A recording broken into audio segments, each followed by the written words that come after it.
Clive Barker Podcast Audio Commentaries.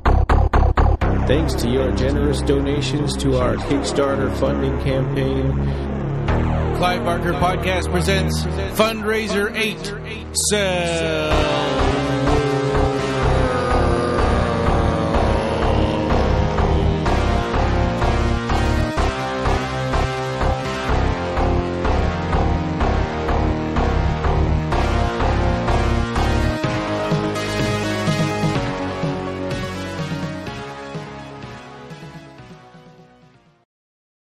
In this episode of the Clive Barker Podcast, it's an A to Z commentary episode on Q.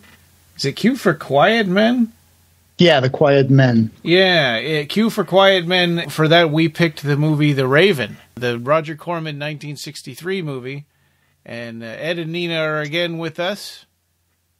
Hello. Hey. And blind podcaster from the San Francisco Bay Area. Coenobium rules. Yeah. And his seeing guy bitch. Happy Halloween! Yeah, it's a BarkerCast Halloween October. So, and I remember reading from the A to Z of Horror when they were talking about this movie that didn't Boris Karloff had memorized all of his lines and he kept getting thrown by Peter Lorre would just say whatever he felt like. Yeah, he would ad-lib up the beginning. Yeah. Didn't I tell you about the Hawks? Yeah, Karloff was more of a script guy. He always took to the script. So he was a traditionalist, more of a classically trained, English actor. Yeah. And he didn't want to go off script, I guess. Yeah. William Henry Pratt. That was Boris Karloff's real name. Oh. Right. Ah. Yeah, he took Karloff from a distant remote family name on his mother's side, and then he just pulled Boris out of the air, so it became Boris Karloff. Oh. Well, so if those of us that want to follow along, you can rent it on like Amazon Prime and Apple TV and stuff. We're paused on the red American International Pictures logo. Yes, which was the company that Corman did a lot of movies with. And yeah, they released the films, and Corman produced and directed. Yeah.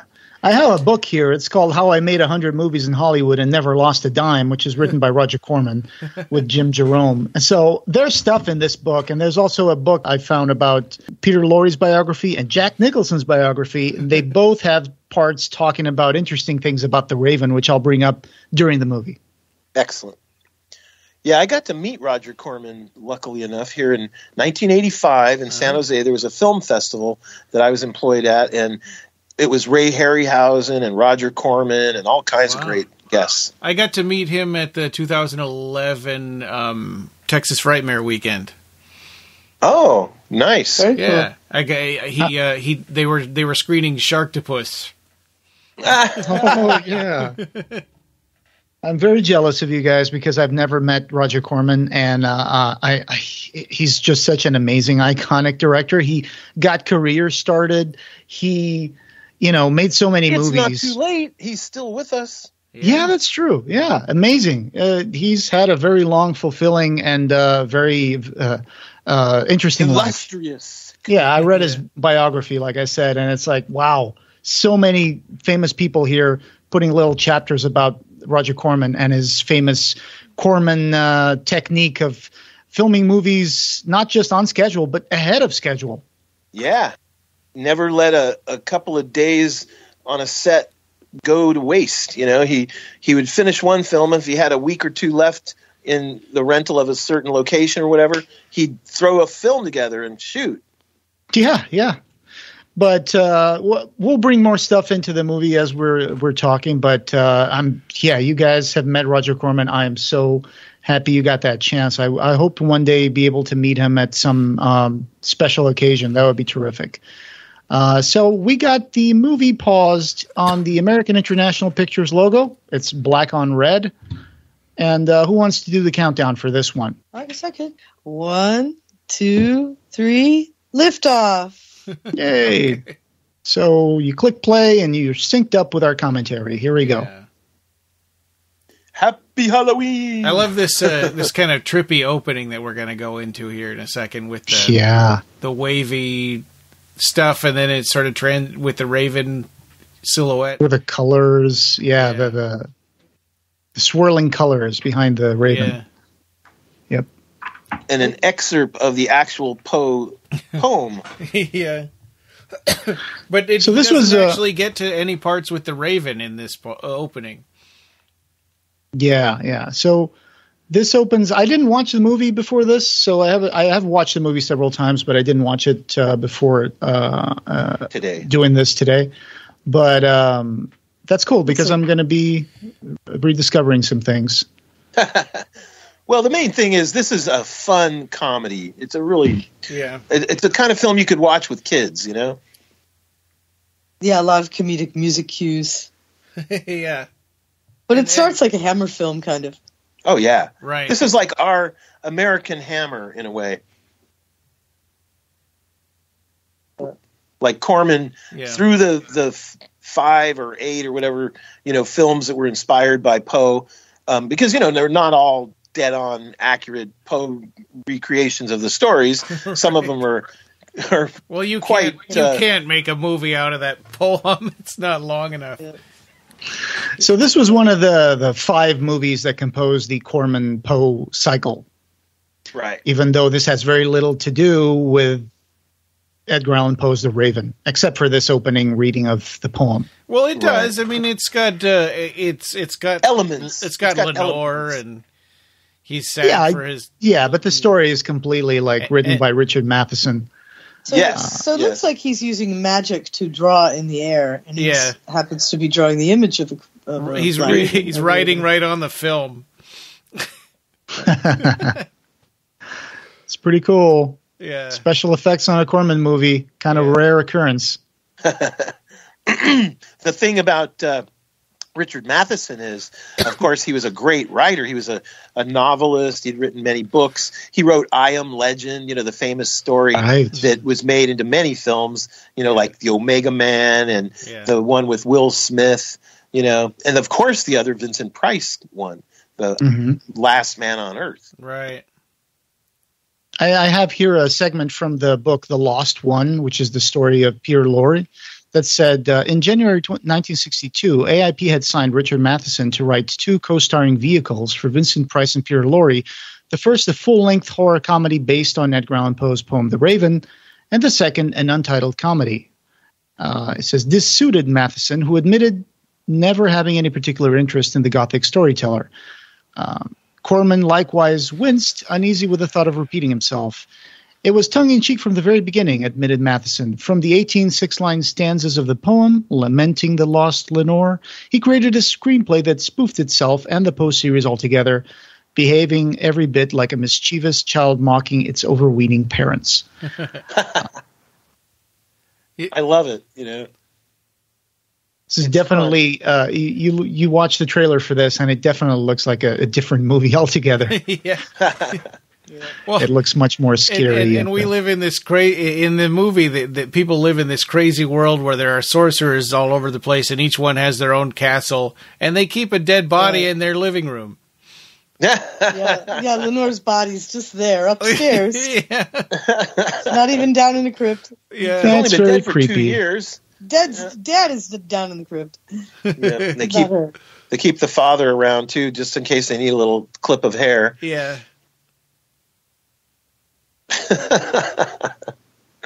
The publicity department. Films. Sure. There's some great ones. Like I love The Mask of the Red Death with Vincent Price. That's it's so good. And so good. Pit and the Pendulum. Oh, that's a great one too. And various versions too. Like, have you ever seen the Full Moon one with Jeffrey Combs and Lance Henriksen as Torquemada? Yeah, I saw that. We talked about that once on a podcast, or was it a phone call? I saw that movie, and I really loved it. Yeah, it's a good one.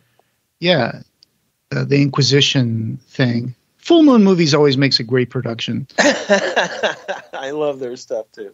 Inquisition. It's popcorn movies, So Roger Corman met of the trio of people we're going to see here: Boris Karloff, Peter Lorre, and Vincent. I think Roger Corman met Vincent Price first.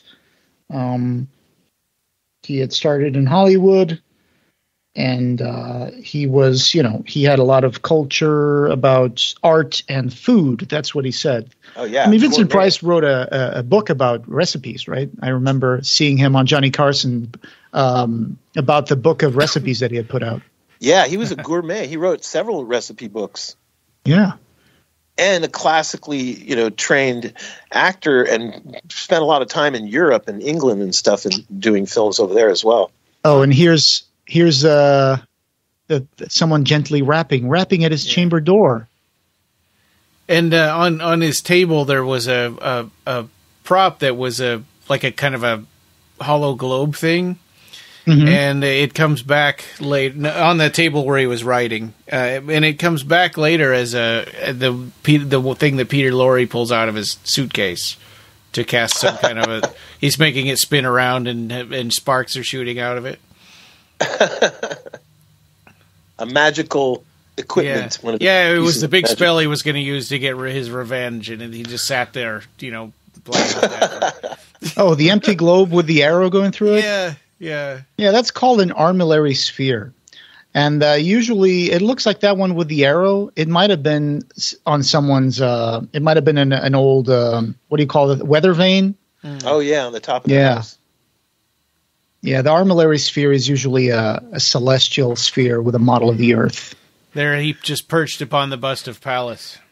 Yes, Athena. I was going to say about the film, The Raven, the title, The Raven, there's 3 ravens. And ironically, I was thinking about that. You look them up. I was thinking about that, in Game of Thrones, they have the 3-eyed raven. Mm. And then, so the first raven, the black and white one with Boris Karloff as well, and Bela Lugosi.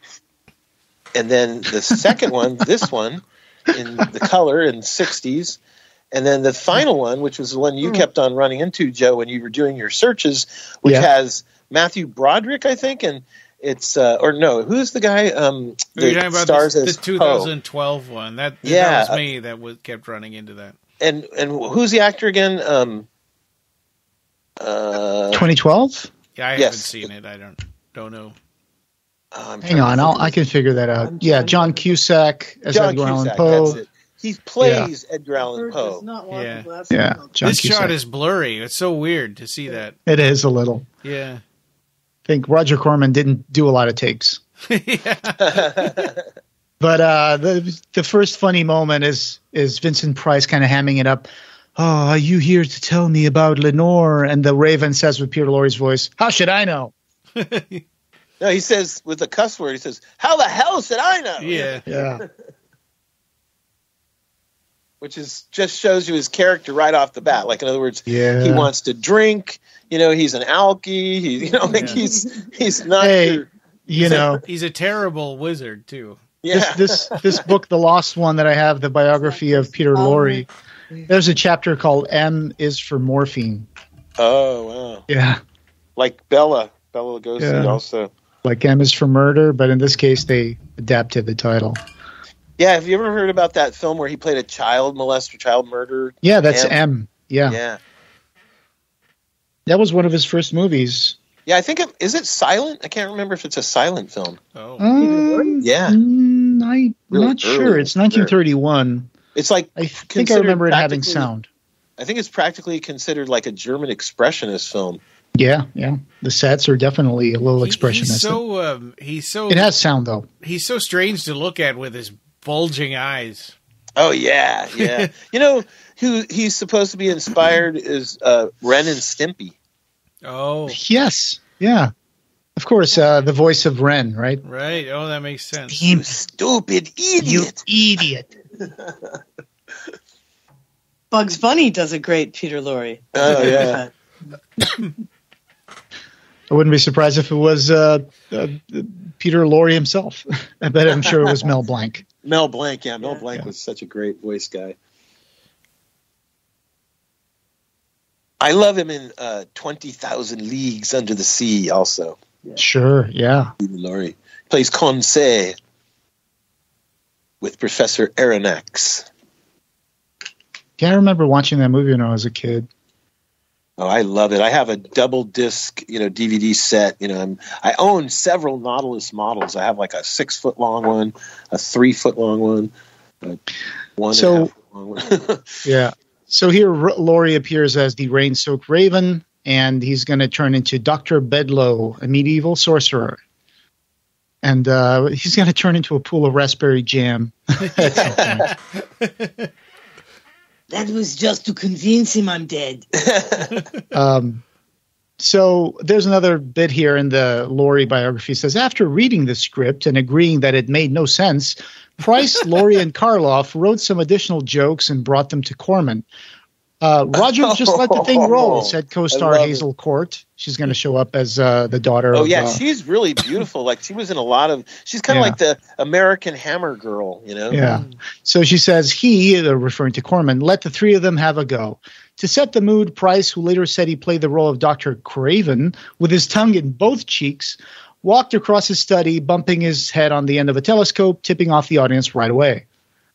Yeah. It's funny how slowly and carefully he walks. It takes like a couple of minutes for him to get here because he has to walk carefully because of the raven on his shoulder. Yeah. Right. Trained raven.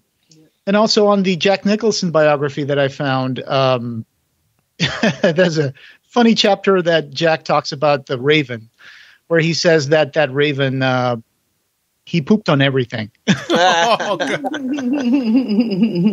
ravens are a huge problem in Fairbanks. They'll open your garbage cans and rip open your garbage bags and spread trash everywhere. Wow.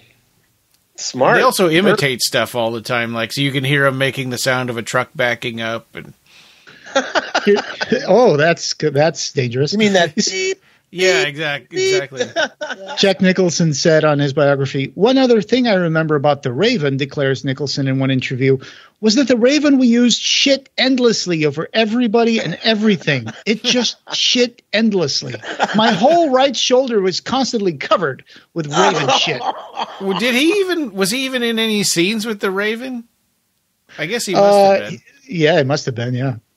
Or maybe he was just on set when other people were getting shit on. No, he was when he pretends to rescue him. Oh, okay.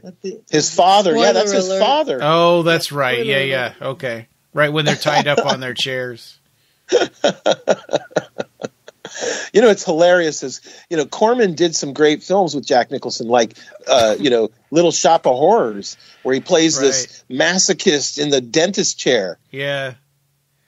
my favorite line in that is like, oh, should I wrap those flowers up for you? No, I'll just eat them here. Right. Yeah. When he's in the dentist chair, he's like, oh, let it hurt some more. Yeah. Oh my God. As a chemical engineer, just look at the mess that he's using as his lab full of dust, and there'll be contamination all over the place. Yeah. Well, he said he had never been in there for 20 years. Yeah. This is the weird part that doesn't make sense. It's like he's supposed to be this master sorcerer, and he's acting like he's never done this before. Well, no, he's not the master sorcerer. His father was. No, but later on he says he is. He's even mastered the gesture. He can do the gesture magic. Yeah. Yeah, I think he's more of a magician of the rays of magic coming out more so than going in the lab and making potions, right? Well, okay, he was supposed to have given it up and retired, and he didn't join the Magic Society because of the competition with, Boris Karloff. But his father was the Grand Master, right? And when his father died, then he stayed away, Yeah, but he kept working on it privately at home, in his own way. But it's not that private. I mean, the Boris Karloff's character knows about how powerful he is and wants to take away his magic. Well, that's because of the inheritance from his father, Yeah, this is crazy. Just the way that the way that Vincent Price keeps following the Raven's head as it drinks from the potion. Yeah. It's just funny. Right, like in order to act with a trained bird, that shows you Vincent Price's abilities as an actor, And it's really natural and feels the dialogue and stuff back and forth, that Peter Lorre records, obviously, in an ADR, additional dialogue recording session. he's not all transformed back into human. His arms are still covered in feathers. Yeah. Not enough. That's like Ray Harryhausen did that in one of the, I think it's the Golden Voyage of Sinbad, where Zenobia the witch ends up with 1 foot still that of a bird, you know. I wonder if he rubbed onions on his eyes or something when he was holding his face, because his eyes are all red and all of a sudden there's tears all over his face. Well, the tears could be glycerin tears. That's fake tear material. It's called acting. Yeah, my boy. It's pretty fast. Well, really good actors can turn on the waterworks. So a little bit of trivia. This is the same exact set and kind of the same cast without Peter Lorre for The Terror, which also had Jack Nicholson. Also had Jack Nicholson. Yeah. In that biography, says when Corman realized that filming had finished for The Raven ahead of schedule, and that according to the terms of his contract, Karloff was still available to him for a few days, keep in mind a few days, he immediately launched into another genre pastiche, The Terror. Over a weekend, Corman's scriptwriter Charles Griffith whipped up a bunch of scenes to take advantage of Karloff and the Standing Castle set. No story, remembered Griffith, just a lot of castle, in and out of doors, very misterioso. So on Monday night, they began filming.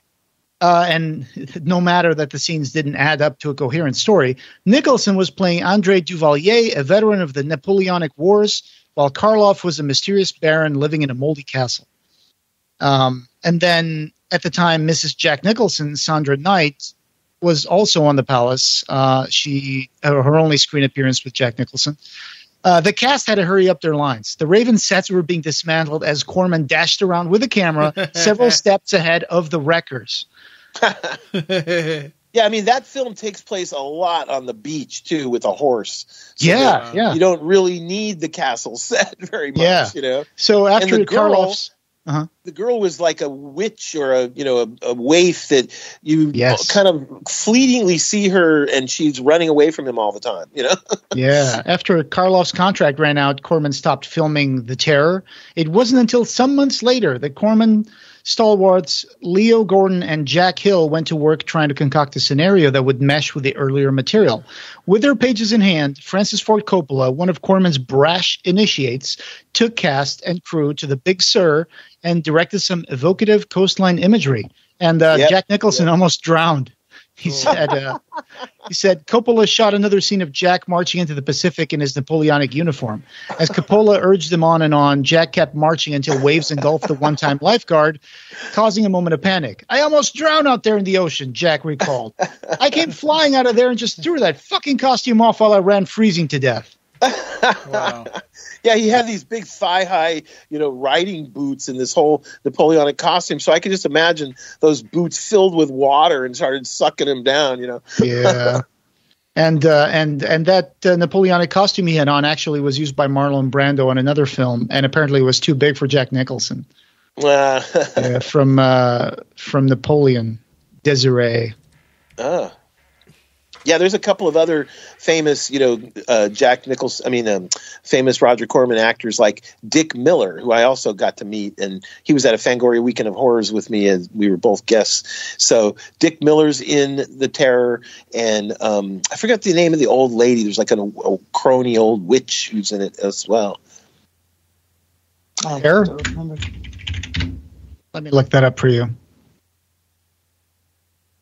Yeah, The Terror movie, right? Yep. So now they've got to go get some more, go raid the crypt to get some ingredients. Yeah, they need some jellied spiders and dead man's hair.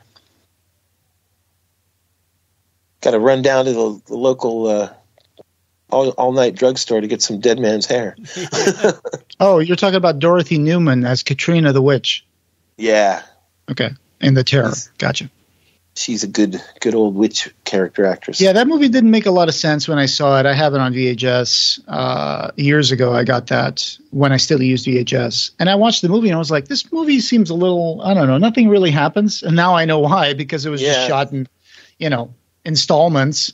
Yeah, Boris comes off as like a crazy old man who's got Alzheimer's or something. You know? This scene is it's like they're just, it seems like just filling time. He's cutting the cobwebs with his knife before he opens the coffin.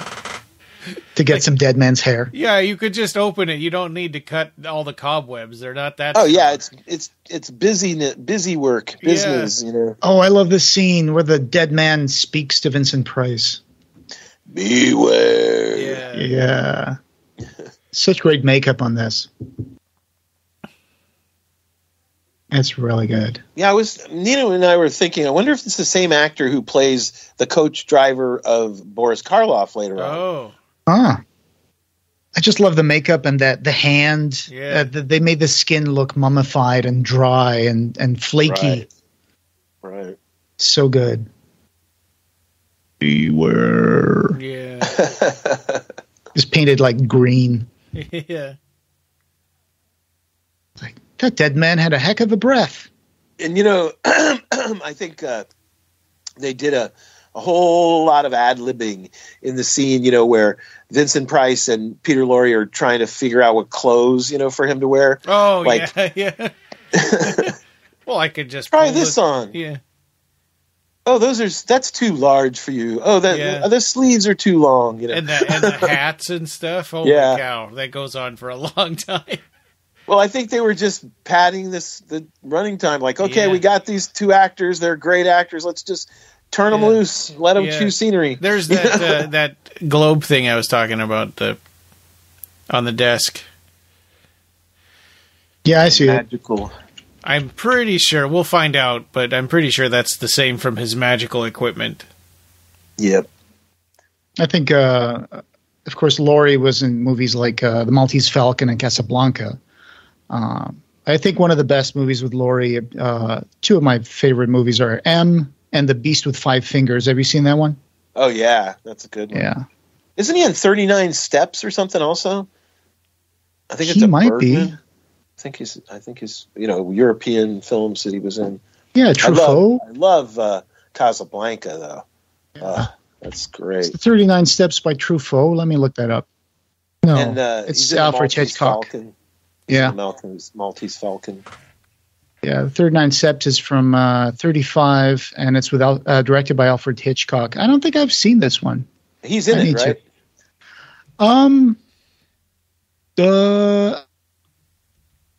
I think he plays a foreign spy or something.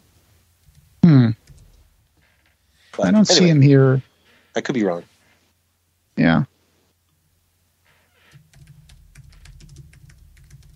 So he's identifying that the woman is at the other place. Oh yeah, he's telling him that your Lenore is alive and she's been gaslighting you for 2 years. Wow. Which makes you wonder then, who's the stiff? Yeah, exactly. Maybe it's a magical, homunculi. Homunculi, yeah, magic clone. Where else? Yeah. He says that a lot. Like, who else? Where else? What else? Why else? Yeah. He's trying to show you how stupid you are. Yeah. Yeah, he's really sarcastic and mean, and Vincent Price's character just goes along with it. He's like, oh, I'm so sorry you drank my milk and spit it out. Yeah. Yeah, Vincent Price is very accommodating. Yeah. She is not there. Will you give me some wine? Something's wrapped. Oh, there it is. She is there. She is there. She is there. But it's a different dead body. It got swapped in. Right. She's got a glamour. Give me some wine, you fool. Yeah. Okay, all right. It's here's a some double. Wine. They always give him what he wants. Yeah. So he doesn't complain. Yeah. It's like when his son shows up, it's like, I'll smash you in the face. Yeah. Like, whoa, settle down, dude. Yeah. Like, Dad. He really hates his son. Yeah. And he totally abandons his own son at the end. What do you think I care about them? Yeah. I only care about myself. Yeah. Roger Corman said, we had to play the Raven for laughs because both Richard Matheson, our writer, and I were getting tired of the stock Poe pictures. In fact, it was his original idea that we should move into comedy. I was only too happy to agree. As it turned out, this film was the most fun we ever had on a Poe picture. It had the biggest look of them all up until that time, and certainly was the most colorful, with a sorcerer's duel at the end filled with lightning bolts and fireballs. Here's the scene of going through the wardrobe looking for stuff just to keep him from getting cold. And to pad out this running time, it's a great way for them to do scenery. Yeah. To do some classic ad-lib, like your... Corman says, at one point, just to show you how this movie evolved, Vincent is talking with Peter, who was dressed in this oversized bird costume. Just the sight of Peter in that suit would be enough to make anyone crack up. Yeah. But Vincent has to play it straight. Very sadly, he turns to Peter and says, my wife's body is buried in a crypt beneath the house.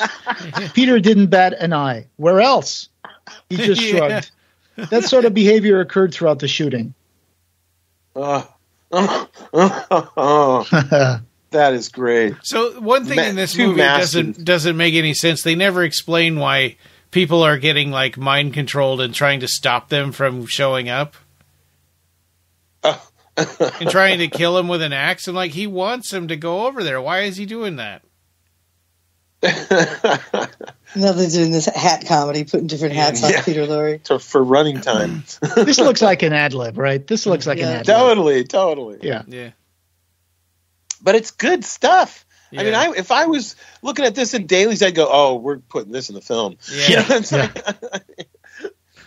Yeah, it totally feels like they were just having fun with this. Yeah. Actually, I'm curious. They made a couple other films. Like they made I think 3 films with comedy in the title: Comedy of Errors or Comedy of Terrors. Mm-hmm. There's another one. There's 3 films with comedy. And they're all from these guys, Basil Rathbones in one. When Vincent Price gets knocked out here, he smiles the whole way down. Yeah, he's kind of smiling. Like, you could have just put little birds flying around his head, too. It's so fun getting smashed in the face with a door. Their man is now after them. Shrek. I said to Ed, this looks like Shrek. So Shrek is coming after them. His vest or his tunic. He does look like Shrek. He's like a discount Tor Johnson.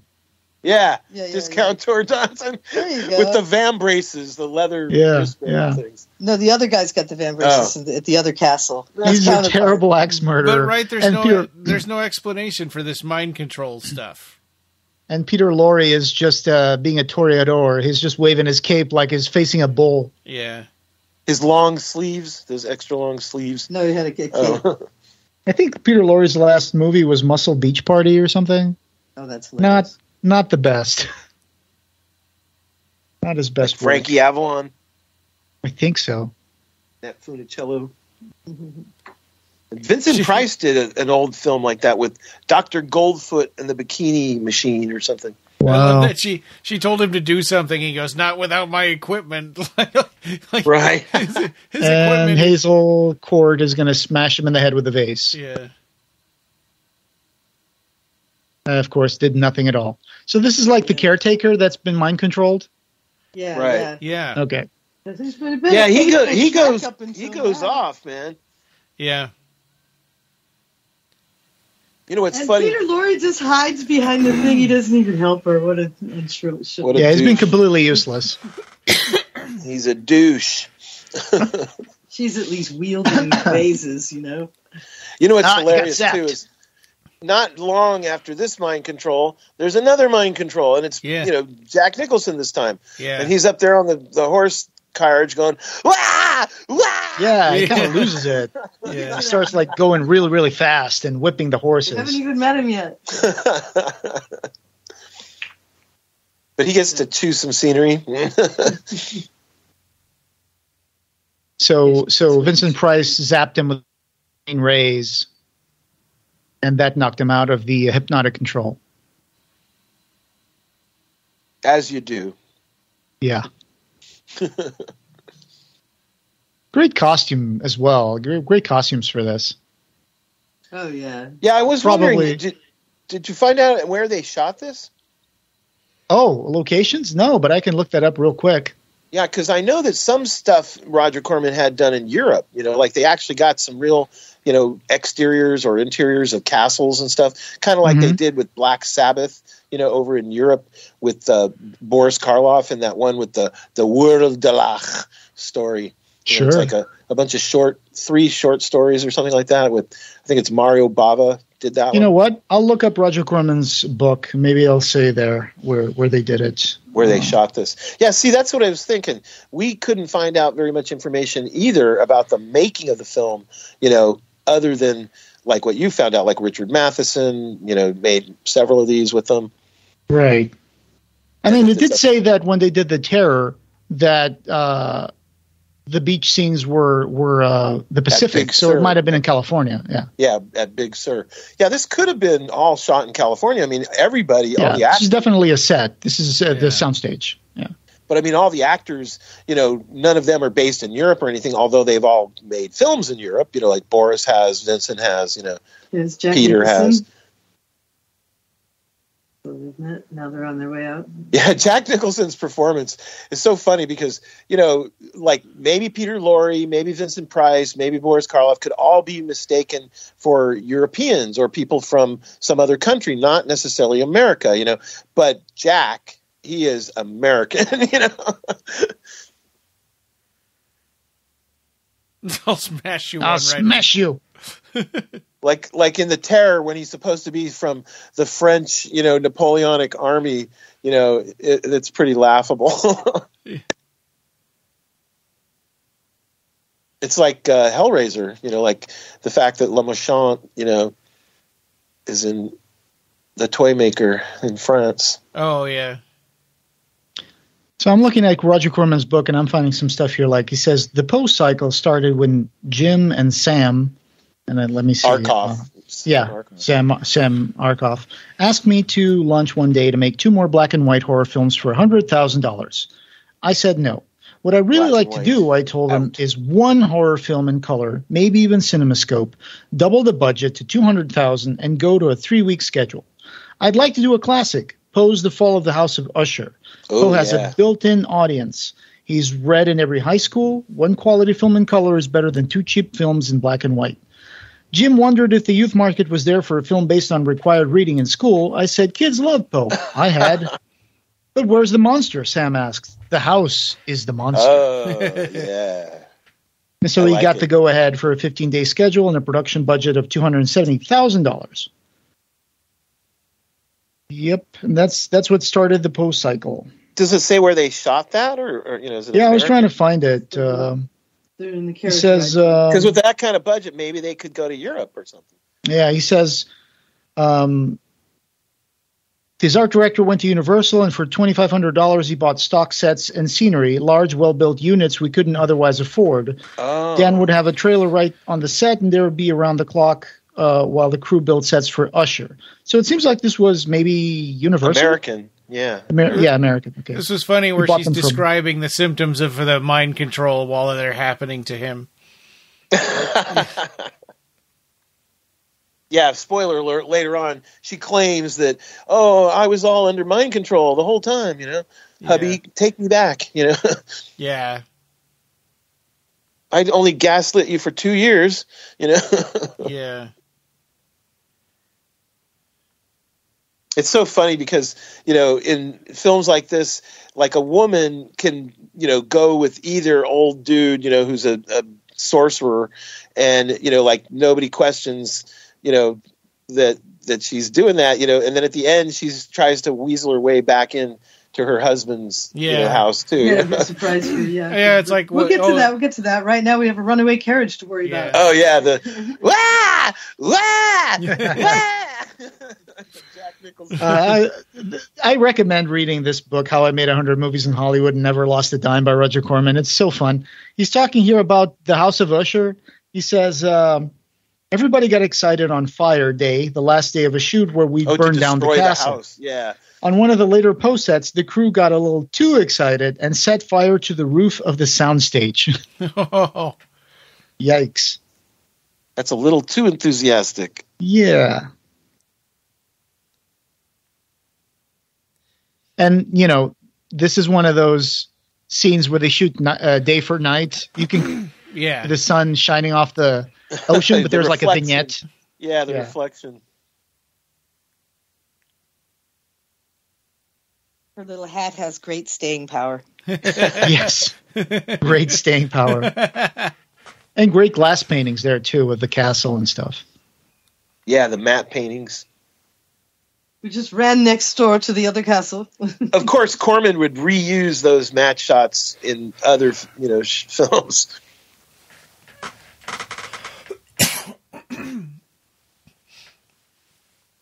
I wonder who did the matte paintings. if it was known, in the credits. Yeah, I can try to find that out. They look or who did the makeup? They look a little cartoony. Or who did the makeup on that? The corpse? Oh, the makeup?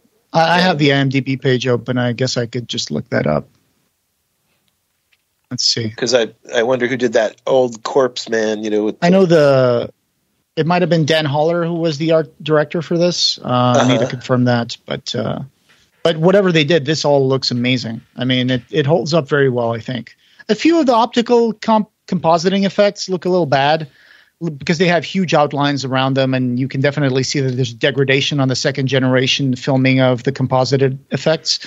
But the sets are amazing, even though some walls look a little bit paper mache, if you know what I mean. They got that weird texture thing going. Yeah, it's amazing how, people have no idea, how movies are made, and they're super critical, and they have, they don't understand, this was done like in 5 days, or something. Right. Oh, just the entrance here into the quarters of Dr. Scarabus. It's just amazing. You have this big center, what should be like a fountain, but instead it's just a big bonfire pit with gargoyles all around it. Yeah, that's cool. Yeah. Everyone's got one of those in their hallway. They sell them down at the Home Depot. I wish. Gargoyle bonfire pits. And then another great composer who we've talked about before, Les Baxter, made the music for this. Oh, it's a very good soundtrack. Yeah. Production design was Daniel Haller. Art direction, Daniel Haller. Set decoration by Harry Reef. And the makeup artist says here, Ted Coodley. Huh. Not familiar with him. Yeah, and Pat Dinga for special effects.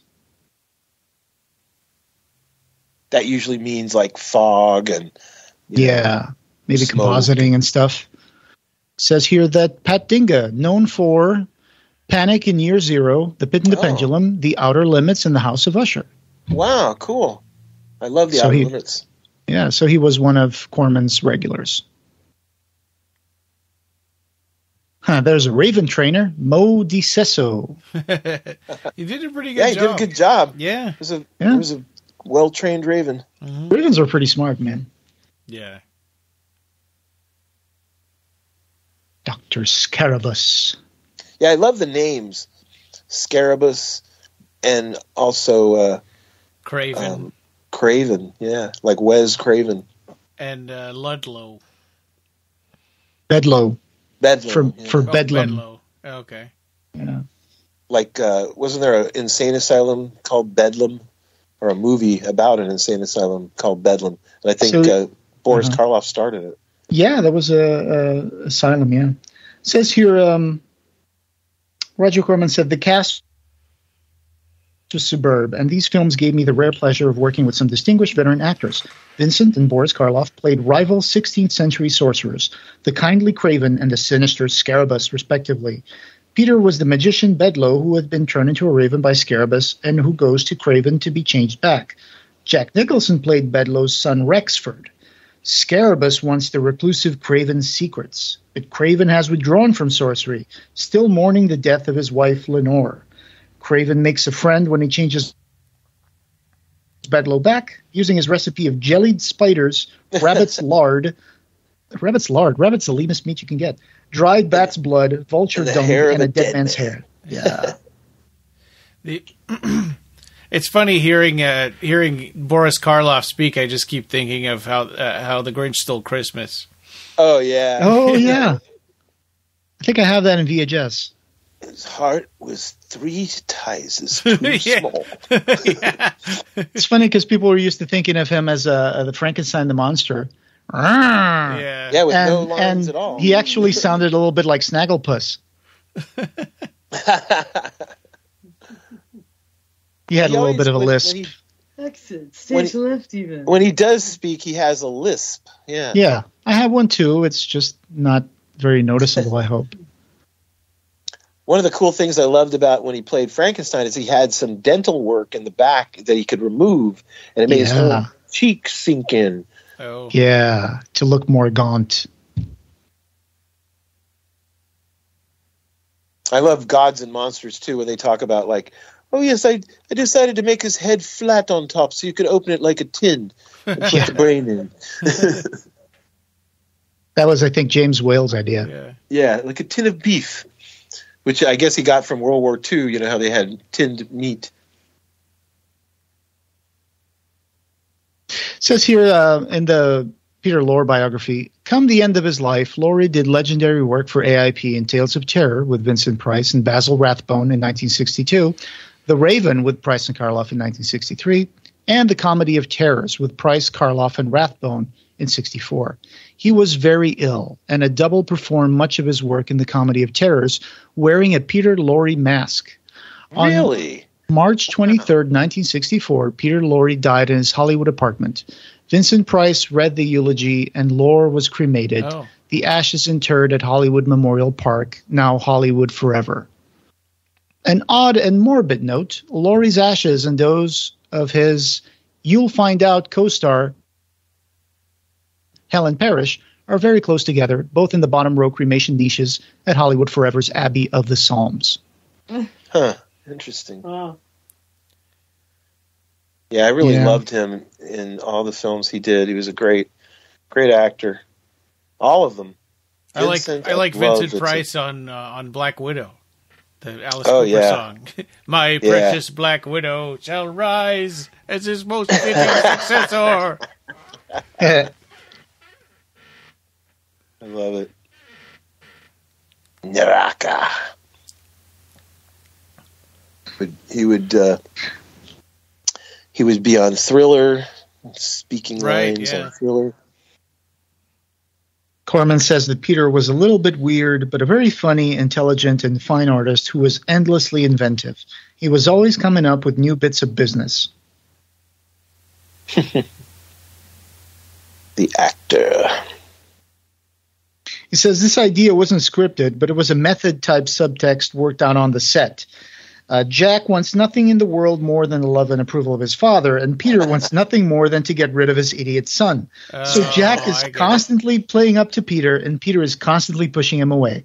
For instance, Jack keeps playing with the top of Peter's cloak, distracting him. Peter just goes with this and slaps Jack's hand twice, screaming, "Don't do that, Rafford!" But that kind of falls apart because when his father's supposedly dead and turned into a pile of goo, he's not really that broken up about it. Yeah. And then when they are all tied up at the end, a remorseful Bedloe says, "I'm a disgrace." Jack's eyes glaze over in disgust, a look that has become one of his trademarks, and says, "I had a stronger word in mind." Yeah.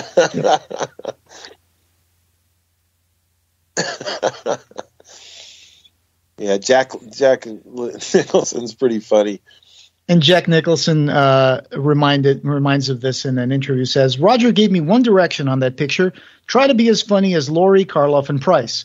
I love those guys. I sat around with Peter all the time. I was mad about him. They were wonderful. It was a comedy, and Roger gave us a little more time to improvise on the set. The business with Peter's cloak was just actors' devices. I grabbed his cloak, actually a lot of other things that are invisible in the frame, just to keep him alive to the fact that I was trying to get him out of there.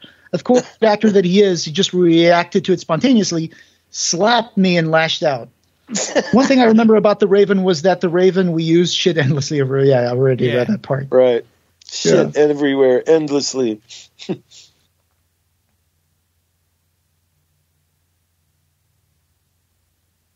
But I one promise of the things, nothing. What a jerk. So they're trying to have dinner, these frenemies. Right. Yeah, and Peter Lorre is super angry that he got turned into a raven. Is like, I want to challenge you. And Karloff's like, again? Like they've been over it. It's only a few hours. Yeah, he turned you into a raven once. You're still on about that? A couple hours ago. You want to be a raven again? He probably would have lived longer as a raven.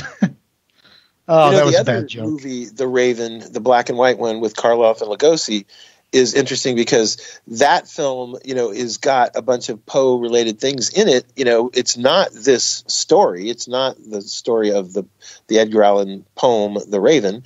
And it's interesting because Bela Lugosi plays a scientist, a doctor, a surgeon, and he saves the life of Boris Karloff's daughter.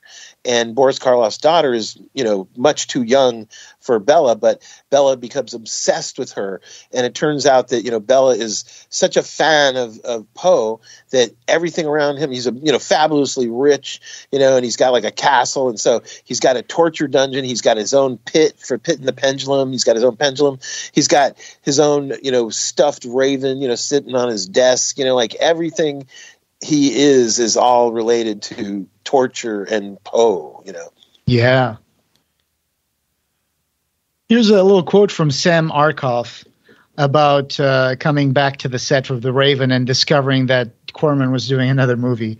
He says, in those days, we used to have a little wrap party after each picture. My wife and sister-in-law would make up some Jewish delicatessen, etc., and bring it down on the set. Roger had these actors he always used, and they were always hungry.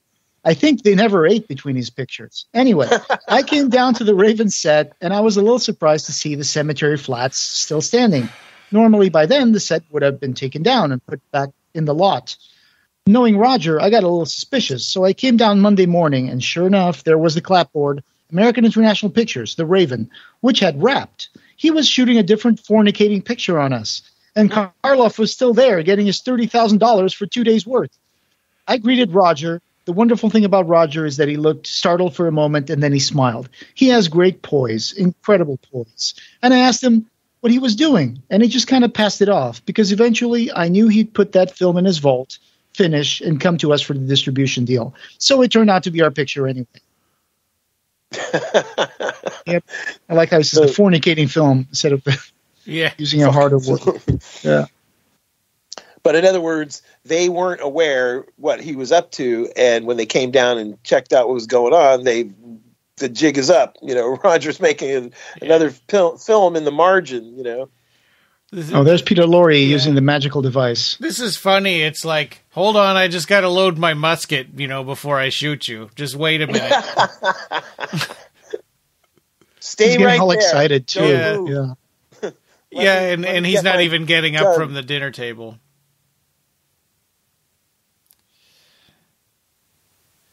So it didn't occur to me watching this last night that this was supposed to be a secret that he was conjuring up this storm and stuff. Because I thought it was pretty obvious to everybody, but apparently it's not. Peter Lorre's on the ground with the globe. Yeah, it's Boris Karloff doing the little thing with his fingers, like conjuring everything up. Building it up, so. But then they try to play it off like, oh, that lightning came in out of nowhere. Well, I thought it was obvious to everybody that he did that. Well, they're all looking around. They're not, and Vincent Price is behind Karloff, so he can't really see what he's gesticulating about. Yeah. But he figures he's up to some no good mischief. The audience knows. Yeah, so he gets Kablamo. Yeah. And here's the only gore in the film that turns out not to be gore at all. Pile of goo. Mm-hmm. See, that's the kind of thing that the guy who worked on Outer Limits probably did. Yikes. Yeah. The smoking. How do they make that thick smoke come out flat like that? It looks almost like acid or something. Maybe they shoved dry ice into the jam. Yeah. Sometimes it's dry ice. Sometimes it's a chemical smoke. Yeah, it looks like chemical smoke. Yeah, because it's that very flat smoke sliding off the surface. Yeah, and sometimes it's a fog machine. They use fog machines. Yeah, so here's Roger Corman saying, a week before wrapping The Raven, I remarked to Denny Haller, the art designer, this set looks wonderful. It's a shame we'll have to tear it all down next Friday. He said, yeah, it's almost the culmination of all the Poe work. And it says, it was a rainy Sunday. I was scheduled to play tennis, because Roger Corman played a lot of tennis. As I said in my house, I decided I could shoot enough footage in 2 days on the Raven sets to make another film. All was a script. I called Leo Gordon, who had written Crybaby Killer and Wasp Woman. Do you have anything with a castle in it? I asked. And that's how the thing went, 60 pages in 2 days. Wow. He's smart. Shoot. Look at how many films he made. Yeah. Sure. I mean, speaking of that, some of the people, are, Francis Ford Coppola, George Lucas, Ron Howard, Dante. Joe Dante.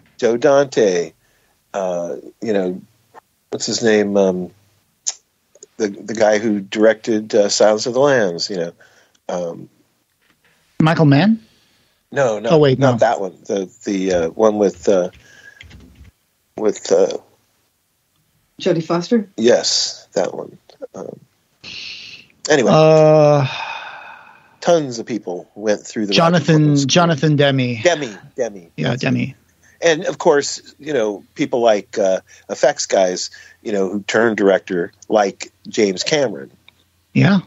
Started with Corman. And all the others like Bob and Dennis Skotak, the Skotak brothers, Academy Award winners for their Let's not forget the inevitable connection that Corman's company was New World Pictures, which is what we see before the first Hellraiser, right? Yeah. So we wouldn't have Hellraiser if it hadn't been for Roger Corman. Right. Like, in other words, they went to Roger being, at the time, the king of low budget, and they wanted to make a quick low budget horror film. And he looked at, what they presented and said, yes, I will greenlight these guys, Oh, Ryan just shared a picture of when you met Roger Corman. Yeah. Nice. Cool. Your dino shark. How old was he at that time? Sharktopus. I don't know. Probably 80-something. I don't know.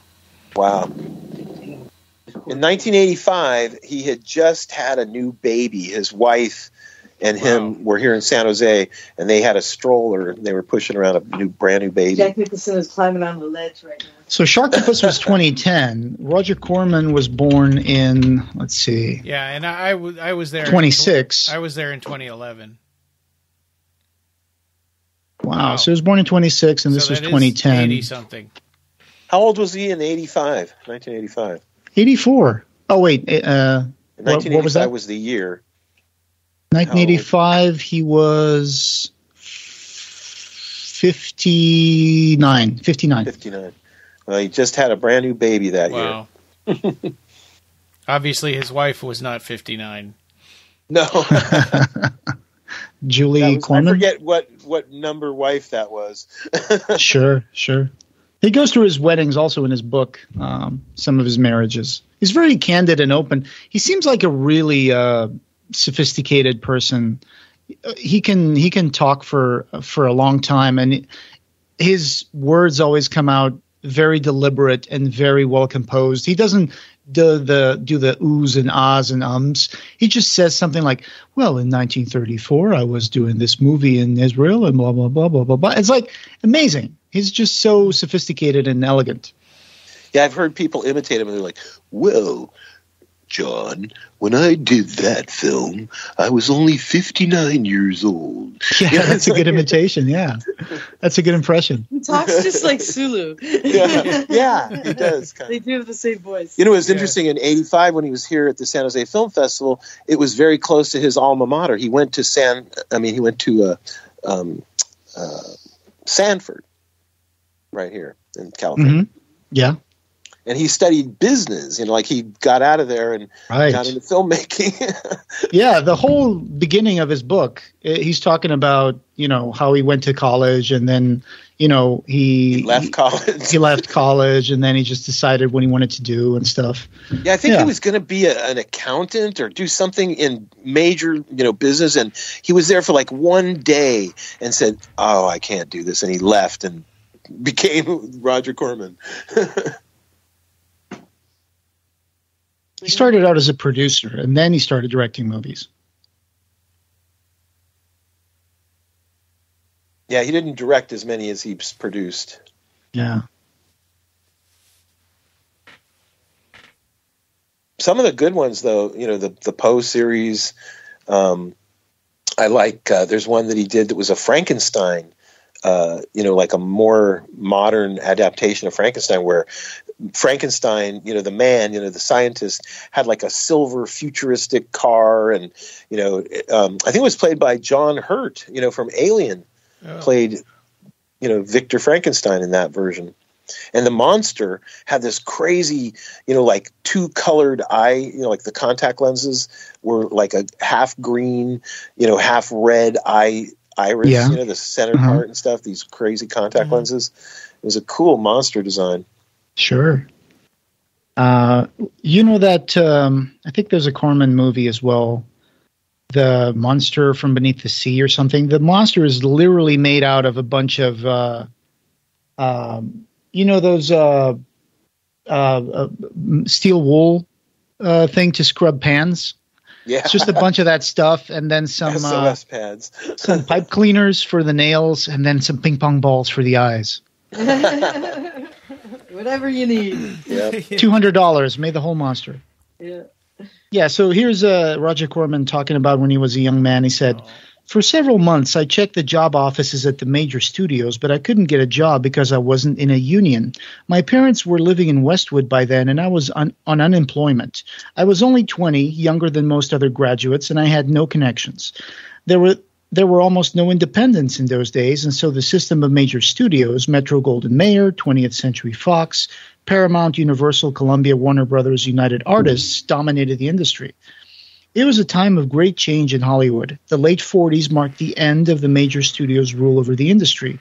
In 1948, the Supreme Court's Paramount Consent Decree broke the virtual monopoly in distribution that the studios had enjoyed for decades. And I think this was the time when they said that the studios could not own the theaters that they were playing their own movies in. Yeah, it was a monopoly then.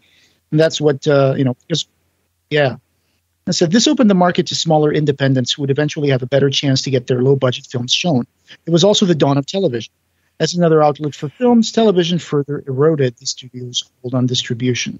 I had almost 6 months of unemployment and frustration. I even tried an engineering job. I showed up at U.S. Electrical Motors on Slauson Avenue as a junior electrical industrial engineer. I started on a Monday, and by Wednesday, my career in engineering was over. On Thursday, I went into my boss and said, "I've made a terrible mistake. I really have to quit today." Later in 48, my luck finally changed. The father of a friend of mine knew somebody at Fox and got me my first studio job. I became a messenger on the Fox lot down by Pico and Motor, not far from where my parents were living. The job paid $32.50 a week. It never occurred to me that $32.50 was a low salary.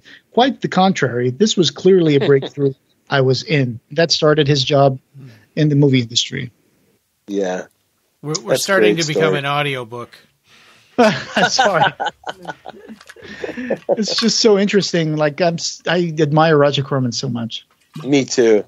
I mean, what a man to have helped along so many very important filmmakers, literally history making people, like George Lucas and Coppola and stuff, Yeah. So Lenore is actually the mistress of Dr. Scarabus. In the beginning, Vincent Poe even thinks that, "Oh, did you take her soul?" But it's like, no, he took your wife, he took your girl. Yeah. And so he wants him to give her. She left. She did it on her own. Yeah, she just turns out to be just a bad person, and it's like you'd think that Dr. Craven would have realized, how shallow and horrible she was. Yeah. Well, she's a gold digger. She's one of the. Oh, classic... here it is. Dr. Bedloe did not die. He was teleported. At the end? I haven't watched this movie in a few years. So. Oh, you mean when he faked his death at the lightning bolt with the gelatin? Yeah, it was all part of his conspiracy, trickery. It's trickery. But the thing about how this film is so not related to the poem "The Raven," is pretty funny. Well, they incorporate the lines from the what happens in the lines from the poem into the movie. The beginning. That's the best you could really do. I mean, it's not a long enough poem to make a movie out of. No, but as a fan of Poe in general on film and stuff, have you ever seen like the animated Telltale Heart? No. Ooh, it's beautiful. I wonder if it's on YouTube. It's really stark. Like, how the story of the Telltale Heart, where the eye of the old man who's dead, living under, dead, his body under the floorboards, and the guy who killed him, like at one point, like he pries up a board and you can see the eye staring at him, and everything. Mm-hmm. They do that so well in the evil cartoon. Eye. That's cool. Yeah. Is it a cartoon? Yeah, they do it. There's an animated version. I saw like when I was in grade school. It was awesome. Oh, is it I found one on YouTube, 1953 with James Mason. That's it. That's the one. Okay, well, I'll put it on the show notes here for you guys. Poe fans. Yeah. I'm putting it on the chat as well. You know what I love about just in general, like the gothic horror, Poe, Lovecraft, like the kind of, stories that Pete Atkins talks about, Arthur Machen, that era, like the language, when you listen to like an audiobook and it's a ghost story written from that like turn of the century time period, I don't know, it's creepier to me. It feels, I'm a big fan of, obviously, of Halloween and the month, this time of year, and ghost stories and stuff like that. And I just love, getting in the mood and, watching films like this and, hearing spooky stories and stuff. By the way, and it's your birthday month. So, thank you. The Night Opera story that I read for Barkercast Halloween October. I enjoyed it. Thank you so much. And I hope others do as well. I noticed you're getting quite a few views on there on the YouTube version. I'm sorry, what? I said you're starting to get quite a few views on the YouTube Oh, version. No kidding. I got to check it out. So Dr. Bedlow is actually kind of working a little bit with the Scarabus. I mean, he doesn't have much of a choice, right? But he sees they're not gonna give him what he's bargained for. Yeah, they're gonna, they're just using him. Yeah. So he might as well go over to the other side because Vincent Price was nicer to him anyway. Yeah. Like just the idea that this is all sets that they bought off of Universal. Yeah. It's pretty amazing. Oh, they turned him into a statue. Yeah. Vincent Price's character, Dr. And the statue Craven. is a completely different looking person. It's actually like a painting, I think. Yeah. It's interesting, too, because Vincent Price was such an art fan. He collected beautiful, real, great master art pieces like, Picasso and Monet. Right. There was a promo video that I saw. It was Vincent Price announcing the Vincent Price collection. There was like, I think it was prints or something, high quality prints of like art. Yeah, he was working for the Sears and Roebuck Company, and you could order prints through their catalog to decorate your home of great masters. Yeah. He's being all suave. Oh, I know I'm a disgrace. Yeah. I mean, to this day, there's still an art exhibit, or art museum, I believe, at one of the LA, campuses. That's the Vincent Price, collection or room or whatever of that wing of his pieces, and I believe they rotate them and put on shows and stuff. Okay.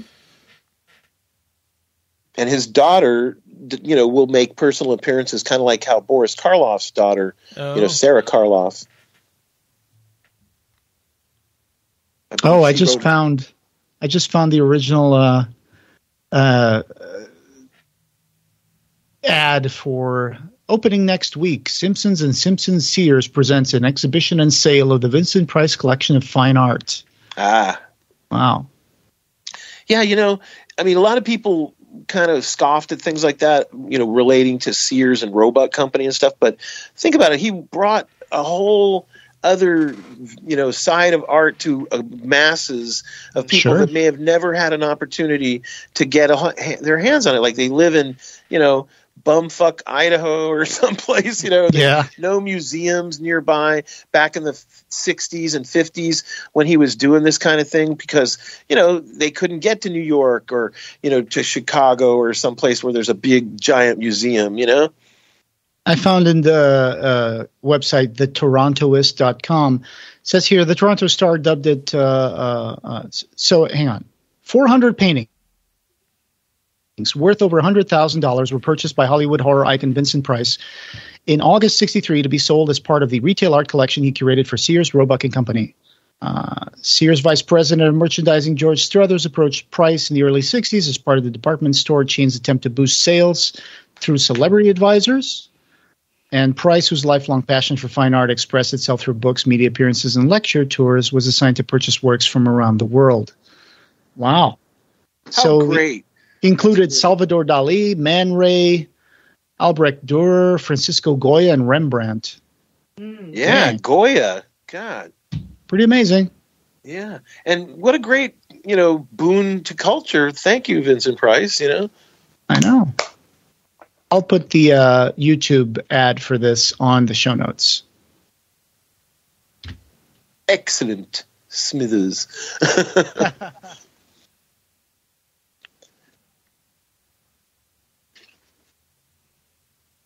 So now they're all in prison tied up. In the dungeon. See, back then everyone had a dungeon. Jack Nicholson is disgusted. Yeah. Not only did everyone have a dungeon, but all the magicians all had a castle, each one of them. Yeah. And a manservant dressed like Shrek. Right. Mm-hmm. You have your fill out your job application. Like Karloff just saying to Professor Bedlow, such perfection of treachery fills me with affection. Oh. Yeah, I love that. That's like the Grinch would have said that. Yeah. Yeah. All the Who's down in Whoville. Yeah, time of year's coming up. Time to break out the old Boris reads the Grinch. and Horton hears a Who.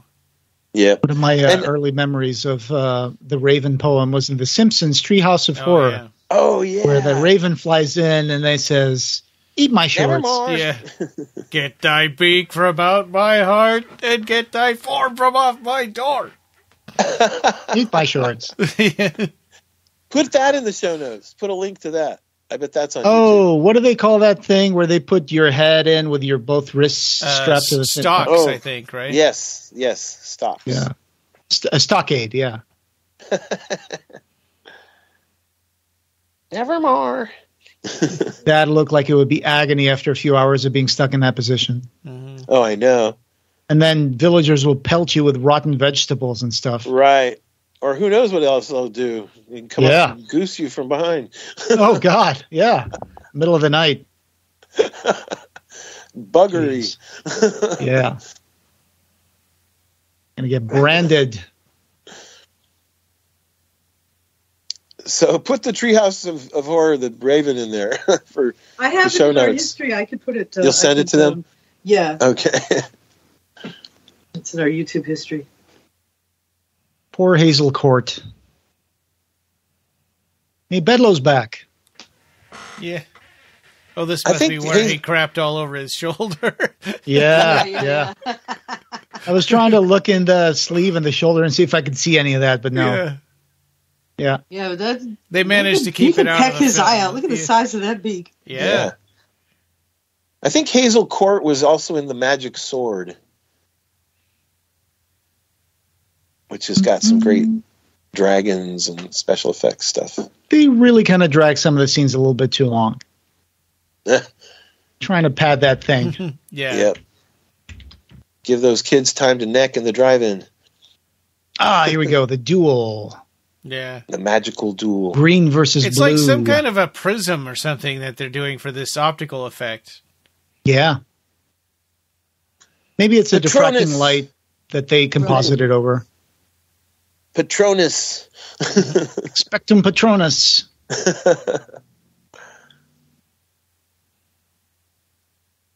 You can tell the grading of the images where the effects are is a little washed out, probably because it's a composited shot. Yeah. Right. Yeah, I mean, we used to be so forgiving back in the day because, you'd be watching this on normal television, at late at night or something, or, maybe a Saturday afternoon movie or whatever. And, you don't notice those things when you're watching it on normal television, You just expected that, just like you expected the cigarette burn on the top right corner of the movie. You almost didn't even notice it was there, but it was there like 10 seconds before they cut to another shot. And now there's their throne to throne duel off. Right. Yeah. Everybody's so patient with these wizard duels. Imagine being in the studio, though, and seeing this happen in real time. It's probably just two guys gesticulating at each other and making weird faces. It all comes together in post-production, baby. Well, like, that thing you mentioned about the cigarette burn up in the top corner of the screen, that's what the projectionist sees when you're switching from one reel of film to the next. Oh. Like, I used to be a projectionist, and back in the day, the older projectionists had two machines up in the booth, and you'd have the reel all rolled up and ready to go on one, while the old one you're playing right now is rolling out. And so the next flash line you see like that is when you hit the button on the other projector, so it begins its process of starting, and then by the time the next flash thing appears, the projector that has rolled out is done, and the new one you're starting is started up. And it was like 10 seconds or something. Well, this part is cool. Like I didn't seamless transition between the two machines. I fell asleep during this part last night, so I missed this whole part. This is hilarious. I love this so much. They're trying to one-up each other. Yeah, it's so cartoony. He has his little purple shields. And Vincent just waits for him. Yeah. It's funny. It's like it would be breaking some kind of a rule to just get up and walk away while he's pointing the cannon at him. Yeah, it's like when the Wolfman transforms, like he sits down in a chair and he can't get up, until he's done. Just turn the cannonball into confetti. Yeah. The thing is, Vincent Price is clearly showing to be the superior wizard because he's not actually trying to harm him. He's just defending himself and making like whimsical things to make Dr. Scarabus. That bat bite him in the neck, and he was all bloody. Yeah, that's true. Yeah, it was only a rubber bat. It's only a flesh wound. Extreme close up on the gargoyles. Yeah. We don't have the money to bring them to life. Demon gargoyles. Now here's the C-3PO, We'll just put some roaring sounds and then turn them into puppies. Yeah. There we go. Yeah. I'm sure they meant for it to be animated gargoyles, but they just didn't have the budget. Yeah. Dead puppies aren't very much fun. It's from Barnes and Barnes. Yeah. And the raven is sitting on Jack's shoulder. Yeah, Master Luke, I didn't know I had it in me. It's like a ballet kind of music. Even grabs a candle. Use your divine influence to get us out of here. Yeah. End it. He has to not only defeat Dr. Scarabus, he has to ridicule him. Right. Uh-oh. Dr. Scarabus made a hole in the floor. Yeah. He opened a hole underneath the chair, so he thought he was going to go down on the floor. It's like Bugs Bunny. Yep. It's like a portable hole. He's trapped. He's got a portable hole. RPG, yeah. Oh my God, him just flying with his little flappy fingers. That's the best. Those are his wings. You have to be a master sorcerer. Red Bull gives you wings to make that little. gesture. That gesture. Yeah, that's a master magician. Yeah. Those are some pimpin' chairs, by the way. Yeah. He works out with just his wrist and fingers, you know. If your four cherubims on that chair. Yeah. If your chair has clawed feet, that it's a cool chair. Oh, psych you out with your father's bad haircut. Look what you did to my badge. Oh no, he's been skewered. Yep. Wow. That's gotta hurt. That's gonna leave a mark. Man, I wish I could just play around those warehouses where they had all these outfits props and all these fancy prop chairs and gargoyles. You should come. I'm sure they're all made of plaster or just. You should come around here, man. We got stuff. I should. I'm putting a gargoyle on eBay. Yeah, now those gargoyles are back to gargoyles. I thought they were puppies. Someone threw an egg on Boris Karloff. I'm really surprised they didn't use the raven for this joke. Yeah, that it made the egg. You had a bird in the scene. Yeah, good point. That was clearly a mannequin of Vincent Price stuck to the chandelier. Batman, obviously. Robin laid an egg. Right. Joker ran away. Birdies. Oh my God, they're canaries. Birdies coming out of his torso. Tweet, tweet, tweet, tweet, tweet, tweet, tweet, tweet, tweet, so he's tweet, tweet. faked his injuries a couple times now. Tweet, tweet, tweet, tweet. It's took your chair. What are you going to do? In his chair. Somebody farted.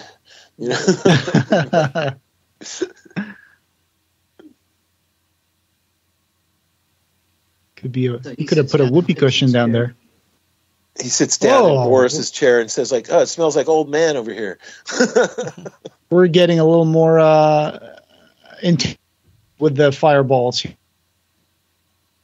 Great balls of fire.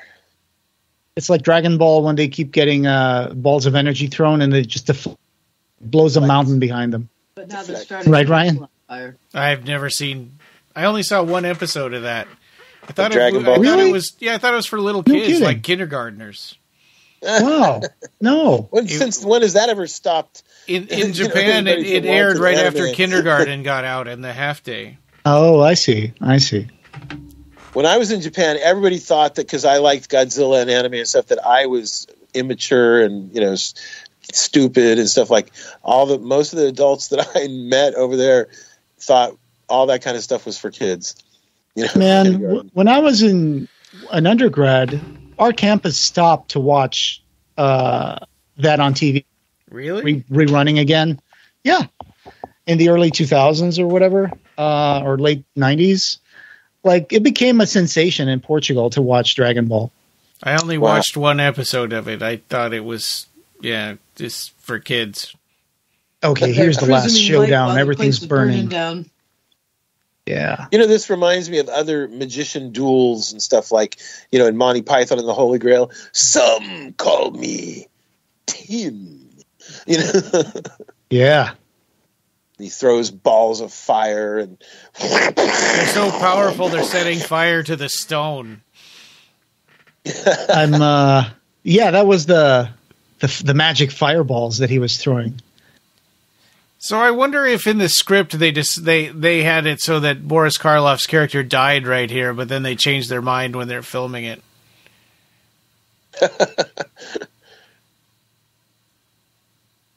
Man, I would hate to be the fire marshal on this set. Yeah.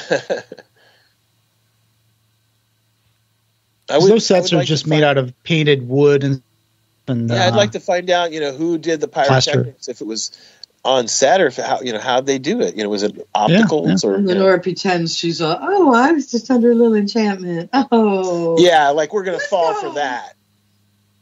We're gonna fall for that. Let's go home, hubby. Yeah. It's no thanks, pass. We changed the locks. Don't you remember? Read your prenup. Read your prenup, lady. So he's got some random lady's corpse in his living room for the past 10 years. Unless he gets home and it's all shriveled up and it's a homunculus. And I'm going to apologize. So that is Hazel Court Lenore, and I was calling Hazel Court to Estelle Craven, his daughter, who was played by Olive Sturgis. Yeah, I'm sorry about that. It's okay. But I think Hazel Court went on to play in many other, AIP and, films. Like she became sort of like Barbara Steele and, like some of the Hammer women, for our American. Yeah, AIP she was films. in a lot of Hammer movies too, like The Curse of Frankenstein. Yeah. I think she was in The Magic Sword too. That's a lot of fire. I mean, just thinking about them making that, scene. She was in The Mask of the Red Death. She played Juliana. Oh, that's a great one. And she was in the Dick Powell Theater. I think Dick Powell plays the butler for Boris Karloff in The Terror. Yeah, that's Dick Powell that plays that guy as well. Dick Miller. And the horses have been waiting this whole time. Oh, Dick Miller. Yes, okay. Yeah, Dick Miller. Sorry. Yeah. I had breakfast with him. Yeah, they didn't tie up the horses. They just left them. Of course, I guess they're tied to the cart. Right. That's clearly a big fire behind a glass painting. Yeah. As you can see that the fire is just coming out from behind the silhouette. But that's the way it goes back then. That was good enough. Yeah. the suggestion. Yes. You got to squint your eyes a little bit. Now we got the smoldering ruins. Yeah. And here's a little arm coming out, pushing the rocks away. It's Dr. Scarabus. He's alive. He's alive. It's Carrie. She's coming out from the grave. Oh, man. That scene messed me up at the end of Carrie. Oh, I loved it. And I don't think that's the way it's written in the book, right? That's just in the movie. Yeah, I never read the book, actually. It's Stephen King, right? Yeah. But it's Brian De Palma who directed it. Yeah. And it looks like Dr. Scarabus lost his powers after it was defeated because he was trying to magically, restore Lenore's figure. And he's like, I'm afraid I just don't have it in me anymore. Yeah, he was fixing her dress. Yeah. And he fixed the front part and then he messed up her sleeves. And, Dr. Bedlow can come back to becoming human. Vincent Price only has to make the potion. Make the potion. Yeah, he just doesn't seem very interested in helping him anymore. Yeah, he doesn't this time. Right. Yeah. Well, he could put him in a bird cage, and keep him a bird. Ravens can live to be like 70 years old. That's nuts. Wow. My aunt had a raven that would speak, make the voice of a little boy calling for his grandpa. Wow. Oh, creepy. It was really creepy. I know.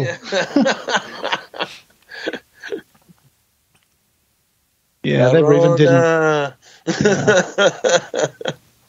Yeah. They're protected here. We're not. I don't think in the U.S. we can have them as pets. Yeah, the place where wherever they're endemic from, usually the people can't catch them or do anything or keep them as pets. But in California, there were so many of them. That's where I really saw where I lived that had the most ravens. Are you sure they're not some crows? We got crows. Oh, they might have been crows then. Okay. Yeah, crows are totally different from ravens. Yeah, they're smaller, right? Yeah, and their beaks are smaller. Yeah, they were crows. Nina feeds them out in our backyard. Yeah. We got several. They're big shadows. They come sit. They just glide over the top of the house and come down to the bird feeder or bird bath. The raven. Nevermore. So he just froze Dr. Bedlow? I think he just shut his mouth so he couldn't talk anymore. Yeah, he shut his beak. Yeah. American International Pictures with a swirling maelstrom of green glary goo around the raven. Thank you, Roger Corman. It looks like a Christmas ornament. Yeah. So, interesting tidbit about, and I'm not going to turn this into an audiobook, but apparently Boris Karloff was really, really reverential to Jack Nicholson, and it turns out that he thought that he was the son of Roger Nicholson, the producer. I mean, the distributor. No relation. But a few people on set thought that Jack Nicholson was his son, and no relation there. That's pretty funny. But that's great because that really helped them establish that big rapport while they were shooting. Yeah. Yeah. Otherwise, he would have treated him like a peon. Good peon. to pee on. For me to poop on. Yeah. Are you thinking about, yeah, that's true. I was going to say that Bela Lugosi's famous meltdown about Karloff while he was shooting Plan 9 from Outer Space or something. You mean the one in the Ed Wood movie, yeah. But it was based on a real meltdown that he had. He's a cocksucker. Yeah. Karloff isn't worthy to smell my shit. Oh, God. Music by Les Baxter. Yeah. It's pretty good. But they did so many movies together, you know? I mean, the Body Snatcher and all that stuff. Yeah, like The Raven. That was a great one. It was really kind of, very controversial, actually, for the time because, it was about torture and fetish, behavior and, obsession and madness. And people always talk about Bela Lugosi's Dracula, but I think he really shines as Eeyore in Son of Frankenstein. Oh yeah, the blind. Oh, I thought you said Igor. I thought you said Eeyore, like in Winnie the Pooh. Igor. Oh. Igor. Was it Igor or was it Eeyore? I forgot. No, it's Igor. Where he's got the broken neck when they try to hang him. Yeah, Eeyore is from Winnie the Pooh. Keeps hitting on the bone in his neck. That's the end of the credits. They hung him. And they broke his neck.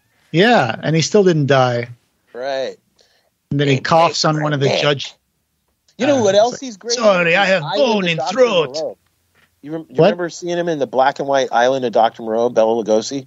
Yeah, he's the lawgiver, or no, he's not the lawgiver. He's one of the wolf men. Yeah, he's one of the animal men, and he's awesome in that. Oh man, yeah, he is. He's very good. The House of Pain. You must go to the House of Pain. It's amazing. I wish he had a better life, but Anyway, he was buried in one of his capes. What? Yep, and Forey Ackerman got to keep one of his rings. Wow, one of his Dracula rings. That's pretty cool. Yep. So that was it. That was The Raven. Yeah, that was fun. American International Picture by Roger Corman, selected by Clive Barker for his A through Z of horror. Q is for quiet men. So that whole chapter is about this stuff. But they were not very quiet in this movie. Especially Peter Lorre. Yeah. No, he was driving Boris Give me Karloff. Some wine. The feathers are itchy. You idiot. Yeah. He'd be perfect to play one of those fishmen in that Lovecraft story. Oh, yeah, you're right. What was the name of that village? Innsmouth. Yeah, Innsmouth. And what's trippy is at Monsterpalooza one year, a guy I know, Ron Pipes, they made him up to look like that with gills and everything, a whole prosthetic makeup. Wow. Because they're the fish people. They get a certain age and then they go into the sea and they turn into fish people. Right, and they can worshipping their deep ones. Gills and they have webbed fingers. And it's spooky! They should bring back more Lovecraft properties turned into movies nowadays, I think. There's still a lot of good untapped stuff. I know. Yeah. Too bad Guillermo del Toro didn't get around to making it at the Mountains of Madness. That would have been amazing.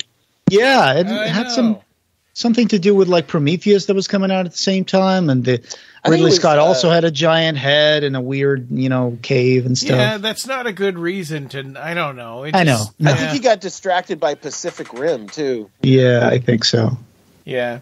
Well, Pacific Rim is great. I watch that movie all the time. I watch it over. Did you see the sequel? There's another one now. Yeah, I did. It's pretty good, but it's not like not as good as the original. Yeah. I saw the discount version called Atlantic Rim. Oh, God. Why? It was what's the name of that company?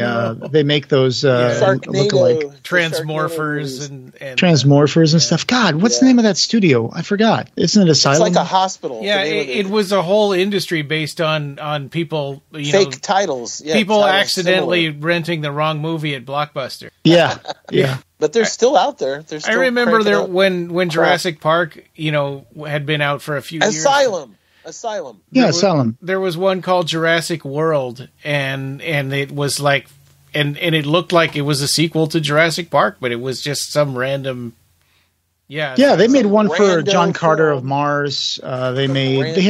Usually a big movie would come out, they would make another movie really low budget, and then they would make back. Title.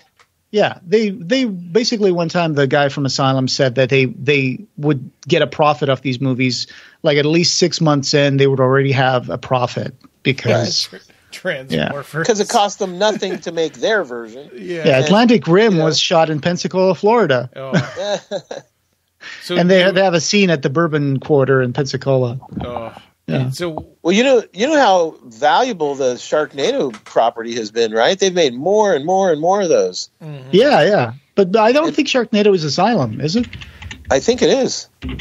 Oh, I think it's its own, isn't it? Its own thing. Yeah, it is. It is. Okay, yeah, it is. It is. They own the Sharknado franchise. Okay. Really? Asylum. Oh, yeah, they do. So now how they don't need to make so many of those rip-off movies. You know how I know?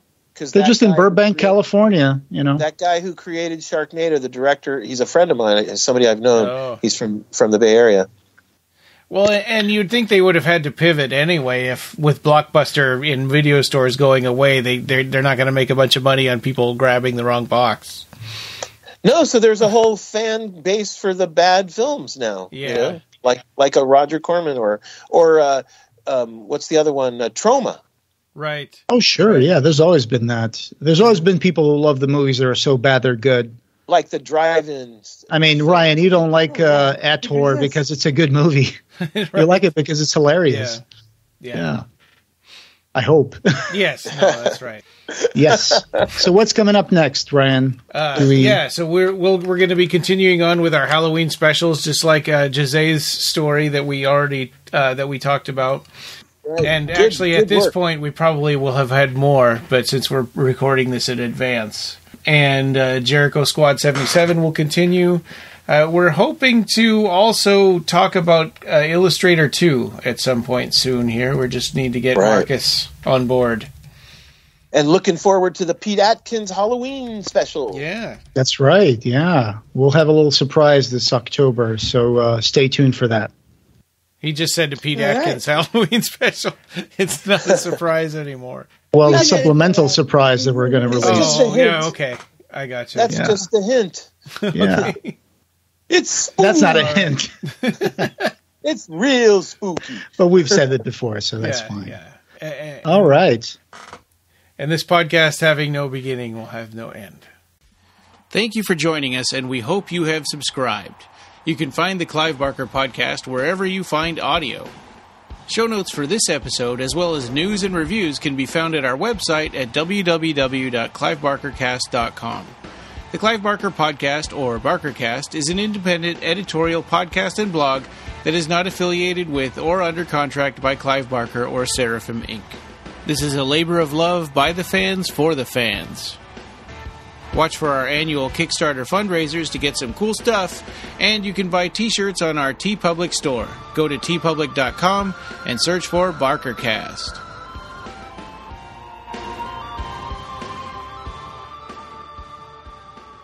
Thanks for listening.